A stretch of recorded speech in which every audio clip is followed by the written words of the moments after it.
आज कानपुर से एक बहुत ही दुखद खबर आई है, जहां कानपुर शहर का ऐतिहासिक गौतम बुद्ध पार्क अब शिवालय पार्क के नाम से जाना जाएगा। हिंदुस्तान अखबार ने बताया है कि नगर निगम ने 15 करोड़ रुपए खर्च करके इस पार्क को नया स्वरूप देने का फैसला लिया है। इसमें 12 ज्योतिर्लिंगों की प्रतिकृतियां, त्रिशूल, डमरू और नटराज की मूर्तियां लगाई जाएंगी। यह आरएसएस बीजेपी की सोच और बुद्ध के प्रति उनकी मानसिकता को दिखाता है। किस प्रकार यह लोग आज भारत की अनमोल धरोहर बुद्ध को मिटाने की कोशिश कर रहे हैं। खबर को लेकर देश के ओबीसी, एससी, एसटी समाज में भारी आक्रोश है और सोशल मीडिया पर कानपुर नगर निगम के निर्णय का जबरदस्त विरोध देखने को मिल रहा है। 2 दिन पहले ही आरएसएस प्रमुख मोहन भागवत का बयान आया था कि भारत में आक्रांताओं के नाम पर बने शहर और पार्क के नाम बदले जाने चाहिए। गौतम बुद्ध पार्क का स्वरूप और नाम बदले जाने की खबर से लगता है कि शायद योगी सरकार गौतम बुद्ध को आक्रांता मानती है और उनके विचार और उनके नाम पर बने पार्क को बर्दाश्त करने को भी तैयार नहीं है। जबकि योगी आदित्यनाथ खुद जिस गोरखनाथ मठ के मठाधीश हैं, वह एक बौद्ध मठ है।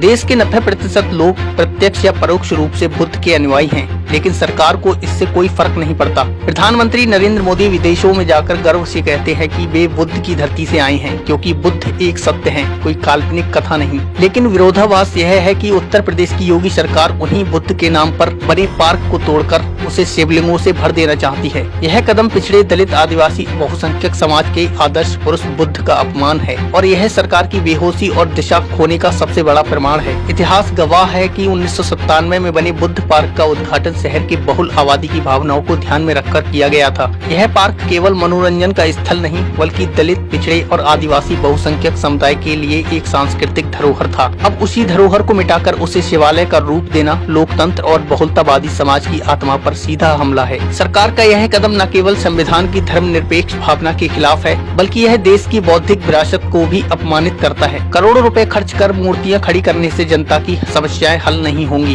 बेरोजगारी, महंगाई और कानून व्यवस्था जैसे मुद्दों से ध्यान भटकाने के लिए सरकार धार्मिक प्रतीकों का सहारा ले रही है। आज जरूरत है कि ऐसे फैसलों का विरोध हो और यह सवाल पूछा जाए कि आखिर क्यों सार्वजनिक स्थलों पर बुद्ध जैसे ऐतिहासिक और विश्व पुरुष की पहचान बदलकर ब्राह्मण धर्म और काल्पनिक पौराणिक ब्राह्मण कथा कहानियों की पहचान को थोपकर भारत के अमूल्य की स्मृतियों को मिटाया जा रहा है। क्या यही मोदी का असली चेहरा है, जो दुनिया में जाकर कहते हैं बुद्ध के देश से आया हूँ और भारत में बुद्ध की विरासत को मिटा रहे हैं। निष्कर्ष साफ है कि सरकार विकास नहीं, विभाजन की राजनीति कर रही है।